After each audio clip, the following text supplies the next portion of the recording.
Hi, I'm Rick Schutte, the broker-owner of Coldwell Banker Cucci Real Estate here in Oak Harbor, Washington. And today I'm with Jill Johnson, the Executive Director of the Oak Harbor Chamber of Commerce. We're really excited to find out some of the things that are happening around Oak Harbor and things that are happening, Jill, with the Chamber and just our local community. Did you have a good New Year? Had a great New Year. Yeah. 2011 is going to be a good year. 2011. Well, Jill, tell me, in 2011, what do you think is going to be taking place around Oak Harbor, and what are some of the exciting things that you want to kind of share with us today?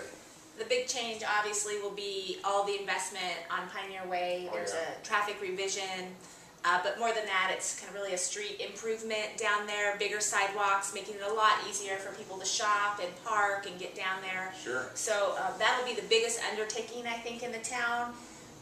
When is that supposed to start? So I think they'll start construction about, February, March time period, and the goal is to be done by August. Wow. So if they can do it, it'll happen really fast. They can do it that quickly, and I think everybody hopes it'll happen quickly. I'm pretty excited to just walk down those new sidewalks, so I'm eager to have that happen. Since one of our offices is right down there on Pioneer Way, it's going to be interesting for us too. The traffic revision will be a change, but the same mix of shops will be down there. I think the quality of life will improve for everybody, and it's just nice to be in a town that's making investments in the community rather than like making cuts. Yeah. I prefer this community over the ones that are where all the headlines are saying, we're cutting this and we're cutting that. Our headlines are, we're investing in this and we're building that. That's great.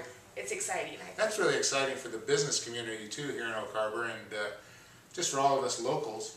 So, Jill, how can we as a business community or as locals help the Chamber of Commerce and help our town?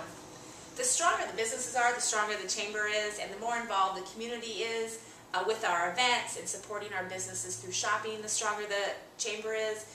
So, really what we focus on is trying to remind members of the community to stay engaged here. Sure. If there's a shop that you like, shop at that shop, because they're not going to be successful just because you like looking at their window display. Right. They're going to be successful when you go in and you purchase something. And so, the construction that's coming up downtown, that's change for people, and that's scary. So if everybody can just get out there and say, okay, I'm going to commit to shop here this year, I'm going to buy what I can in the community, I'm going to upgrade to a new house, whatever you can do to kind of re-engage yourself. And if there's a community event that you're interested in, don't just say, oh, I wish I would have gone, go. I mean, those are the kind of things that really, make the fabric of the community stronger. That's the fun thing. Our community does so many fun things, from the pig roast to the 4th of July to all of the activities. So I just want to say thanks to Jill and to the Oak Harbor community in general, and to the Oak Harbor Chamber of Commerce. This has been fun. You're doing a great job. I wish we had time to talk about the involvement with the Navy community. We say thank you very much to them. And Jill, Happy New Year. You too.